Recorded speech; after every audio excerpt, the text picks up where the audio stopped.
اللهم صل وسلم وبارك على نبينا محمد. كل سنة وانتم طيبين جميعا، يا رب عيد سعيد عليكم. طبعا اول يوم العيد بيروح فيه اللحمة والزحمة والذبيح والشوي وكده. على قد اليوم ما بيكون مرهق، لكن يعني طبعا كلنا بنتبسط فيه، وربنا يا رب يتقبل مننا جميعا. و آم، ده بنستناه، اليوم ده بنستناه من السنة للسنة، الحمد لله رب العالمين. تاني يوم هو اللي بيكون بقى فيه تغيير جو، بنفسح الأولاد وبنخرج في أماكن حلوة. ومن الأماكن الحلوة اللي عن تجربة، حديقة الوطن. حديقة الوطن في مدينة الرياض مكان خيال. في مطاعم، في ألعاب، في فعاليات. المكان حلو قوي قوي، شامل كل حاجة. في كافيهات، في كافيتريات بتقعدي في كل حاجة، في الايس كريم وفي البيتزا وفي البيتزا وفي الشاورما وفي مشويات. كل حاجة هتلاقيها موجودة، في الخضرة الجميلة، وفي الاجواء حلوه قوي قوي بصراحه. وان شاء الله كده لما تروحوا هتستمتعوا. حتى في اماكن مخصصه للاطفال اللي هم الصغيرين. في غير اللي انتوا شايفينها قدامكم دي، في كمان مكان يلعبوا كده بالعاب الرمل. في بحيره طبعا، وفي سفينه كده بتمشي بيها في البحيره. هنا الاسوار ب 40 ريال، لجميع الاعمار طبعا. بتلعبي كل الالعاب ما عدا العاب معينه. احنا دخلنا العاب كتير. من غير الاسوار التذكره ب10 ريال. لا طبعا الاسوار احلى بكتير، بالعكس ده انت بتلعبي وبتزهقي ولسه كمان يعني، والاسوار معاكي تقدري تلعبي تاني. تعالى اقول لكم، هنا ركبت القطار ده ويا ريتني ما ركبته. يا ريتني ما ركبته. شوف انا اللي بصور هنا بقى وقت النزول، خلاص قفلت الكاميرا ما قدرتش. رعب رهيب. انا مش من الناس اللي بتحب المرتفعات اطلاقا. معرفش انا اتجننت ولا ايه اللي حصل لي.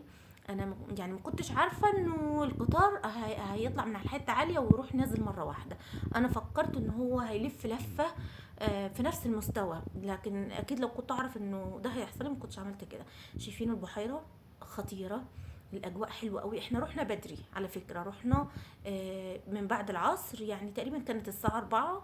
فكان الجو لسه الجو كان سخن. شايفين هنا العاب الرمل. الجو كان سخن وكان لسه حر. لكن كمان ما كانش فيه زحمة. قعدنا لحد الساعة 10:30 كده بالليل. ما كناش عايزين نروح بصراحة خالص. مكان تحفة. آم، المكان زحم يعني. كل ما الوقت يتأخر كل المكان مكان بيبقى زحمة جدا. شوفوا الفيديو ان شاء الله يعجبكم، عشان ان شاء الله تروحوا تالت يوم العيد ورابع يوم العيد، وتبقوا عارفين المكان برضو، وتروحوا في يعني في ايام مختلفة. تقدروا مثلا يوم جمعة يوم خميس كده. من باب التغيير احنا دايما كنا بنروح مثلا منتزه السلام، وكنا بنعيد هناك، يعني بنخلي له يوم كده من ايام العيد بنروح منتزه السلام، وايام تانية بنروح اماكن تانية.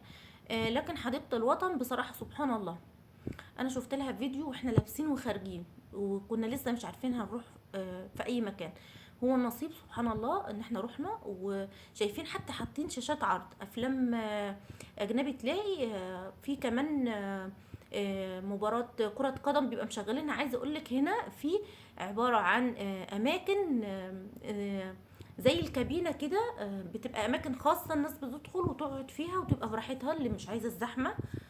شايفة في كتير، وكمان مرقمة زي كده يعني. كل حاجة تلاقيها. شايفين المهرج المهرج تلاقيه، وشخصيات كتير لابسة ويعدوا يسلموا عليك ويسلموا على الأولاد ويرموا لهم بقى قبلات وكده. الأجواء حلوة جدا. شايفين هنا المسرح، انتوا متخيلين كمية الناس اللي قاعدة ما شاء الله. بخور ده جميل، اللي فوقهم ده بخور. الريحة حلوة والاجواء حلوه جدا جدا. ان شاء الله تروحوا كده وتتبسطوا. اسمها حديقه الوطن. هحط لكم برضو الموقع بتاعهم. ده هنا في مسرح، وفي مسرح تاني في اول الحديقه. هجيبه لكم برضو دلوقتي وتشوفوا. شايفين تحفه. طبعا انا شايله الصوت هنا عند المسرح لانه الصوت عالي جدا. لو المسرح مثلا مش شغال هتلاقي هم مشغلين دي جي، وفي بعض الاغاني كده بتتغير من وقت للتاني. الكلام ده كان العصر وبعد العصر، يعني من بعد العصر كده للمغرب لحد المسرح ما اشتغل. لا في حاجات كتيره جدا فيها. انا اعتقد كمان فيها اماكن انا ما صورتهاش. شايفين هنا لو تلاحظوا في فرقة شغالة. الدخول التذكرة ب20 ريال للفرد. تدخلي بقى جوه بتصرفي بقى برضو يعني على الاسوار بتدفعي 40 زي ما قلت. لو مش هتاخدي اسوار هتبقى التذكرة لأي لعبة ب10 ريال. طبعا المطاعم والكافيهات وكل دي مصاريفك انت يعني. لكن الدخول للحديقة تذكرة الحديقة 20 ريال. شايفة ان هي بصراحة عالية. بس انبسطنا. يعني المفروض كانوا خلاها 5 ريال 10 ريال للفرد، لان هو لسه هيصرف جوه تاني. هنا دي كده واحنا خارجين طبعا. هنا عندي البوابة. لا القعدات كتيرة ومختلفة. كتير مهما اصور القعدات كتيرة ومختلفة. بس كنت بحاول والله ان انا ما اظهرش حد، ما اجيبش حد عشان الناس ما تزعلش وكده. يا رب تكونوا استمتعتوا بالفيديو.